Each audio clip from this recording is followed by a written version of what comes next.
नमस्कार दोस्तों, स्वागत है आपका हमारे YouTube चैनल टॉपर चॉइस में। तो आज की वीडियो में आज हम पढ़ेंगे ग्राफ टर्मिनोलॉजी में कुछ इंपॉर्टेंट डेफिनेशंस होती हैं वो पढ़ेंगे। तो दोस्तों, वीडियो शुरू करने से पहले आपने अगर हमारी वीडियो को लाइक नहीं किया है तो आप हमारी वीडियो को लाइक करें। चैनल को अगर आपने सब्सक्राइब नहीं किया है तो आप सबसे पहले हमारे चैनल को सब्सक्राइब कर लें और बेल आइकन को प्रेस कर लें ताकि आपको हमारी लेटेस्ट वीडियो जो आने वाली है उसकी नोटिफिकेशंस आपको प्राप्त हो सके। तो सबसे पहले जो डेफिनेशंस है वो है, फर्स्ट जो है वो है एडजेसेंट वर्टेक्स। तो ये क्या होती है? First definition, vertex u and v are said to be adjacent if there is an edge equals to u, v। तो हमने ये भी देखा था कि दो तरह के ग्राफ यहाँ हो सकते हैं, डायरेक्टेड और अनडायरेक्टेड। देखिए हमारे पास एक ग्राफ है जिसमें एक वर्टेक्स है और यू और वी, ठीक है, दो हमारे पास वर्टेक्स हैं यू और वी।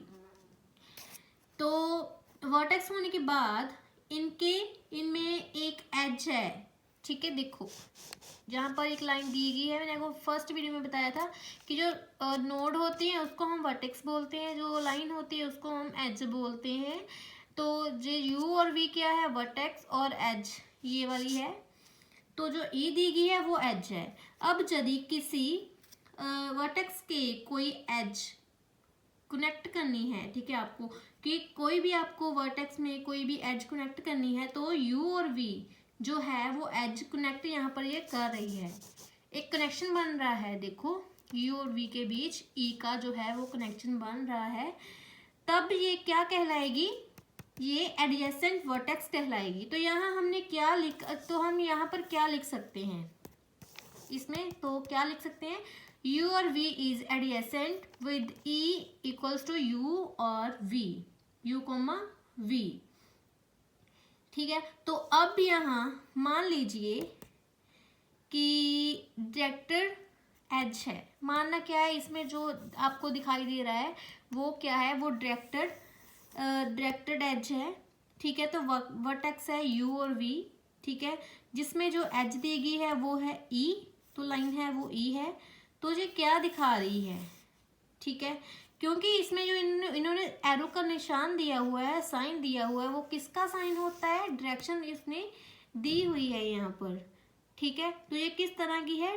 डायरेक्टेड है, क्योंकि यहाँ डायरेक्शन दी गई है। आप यहाँ लिख सकते हो कि u is adjacent to v and v is adjacent from u, ठीक है। तो इन्होंने क्या कहा है कि जो एडजेसेंस है u वो v से कनेक्ट है, ठीक है। तो v is adjacent from u, ठीक है। तो अगर दो वर्टेक्स दिए गए हैं वो एज से कनेक्ट हो रहे हैं तो वो क्या कहलाएंगे? एडजेसेंट वर्टेक्स कहलाएंगे, ठीक है। इसलिए इसको कहते हैं एडजेसेंट वर्टेक्स, जिसमें डायरेक्शन दी गई है, ठीक है। इसमें क्या है? इन्होंने हमें डायरेक्शन दी है, इनमें जो सिंपल ग्राफ है एडजेसेंट वर्टेक्स है, ठीक है। तो नेक्स्ट है हमारा इंसिडेंट एज। जो हमारी नेक्स्ट डेफिनेशन है उसको हम इंसिडेंट एज बोलते हैं।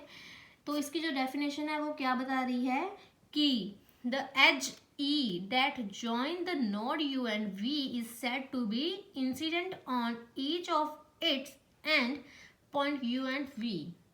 कि इन्होंने क्या बताया है यहाँ पर? यदि कोई एज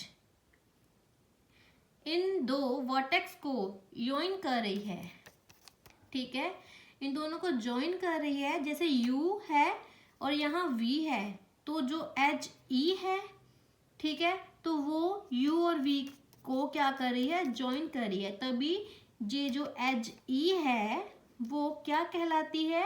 इंसिडेंट एज, ठीक है। U और V हमें वर्टेक्स दिए गए हैं, तो इसमें जो E है, एज है, उसको कहते हैं इंसिडेंट एज। जब वो दोनों वर्टेक्स को ज्वाइन कर रही होती है उसको हम बोलते हैं इंसिडेंट एज, इसीलिए इसको इंसिडेंट एज कहते हैं, ठीक है। तो जो हमारी नेक्स्ट डेफिनेशन है एडजेसेंट एज, एडजेसेंसी, ठीक है। तो वो क्या है?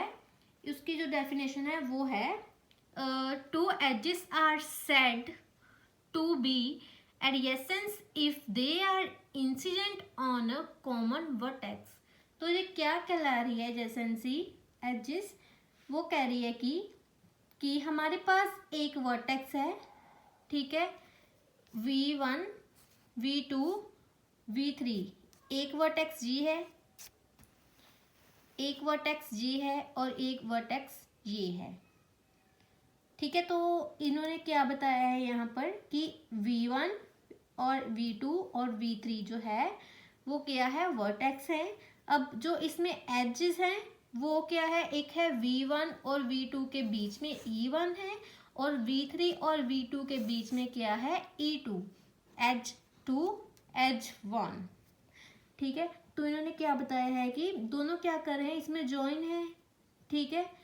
तो जैसे कि एक एज V1 पर है और एक एज V2 पर है, तब E1 और E2 दोनों क्या क्या है, इसमें पॉइंट कॉमन होना चाहिए इसमें सबसे पहले, ठीक है। तो आप देख रहे होंगे कि E1 V1 और V2 में है और E2 V2 और V3 में है, इसलिए C1 और C2 सॉरी इसलिए E1 और E2 क्या है, इसमें एडजेसेंसी है, इसीलिए इसको हम एडजेसेंसी बोलते हैं। क्योंकि जब V1 और V2 के बीच में E1 आती है, E3 के बीच में V3 और V2 में बीच में E2 आती है, उसको हम बोलते हैं एडजेसेंसी, एडजेसेंस एजेस, ठीक है। यदि हमारे पास कॉमन वर्टेक्स होते हैं दो एजेस के लिए, तो वो एजेस एडजेसेंसी होते हैं। तो C1 और C2, C नहीं है, E1 और E2, ठीक है, वो एडजेसेंसी कहलाते हैं। सॉरी मुझे मिस्टेक हो गई, E1 को मैं C1 बोल रही थी। E1 और E2, जिसको E क्या है, एज है, ठीक है, तो वो क्या है, इसमें ज्वाइन कर रही है, ठीक है, एजेस को कॉमन वर्टेक्स। जो इसका क्या मतलब है कि जब वो वर्टेक्स में कॉमन होते हैं तो उसमें जो V1 V2 V3 कोई भी आपको ग्राफ आ जाता है, ठीक है, उसमें आप E1 E2 लेते हो, E3 भी ले लेते हो, ठीक है, उसको हम क्या बोल लेते हैं, एडजेंसी एजेस, कॉमन वैल्यूज निकालनी होती है, ठीक है, उसमें। तो धन्यवाद, आज की वीडियो बस इतनी ही है। अगर आपको हमारी वीडियो अच्छे समय लगे तो आप हमारी वीडियो को लाइक करें, कमेंट करें और हमारी वीडियो को शेयर करें। धन्यवाद।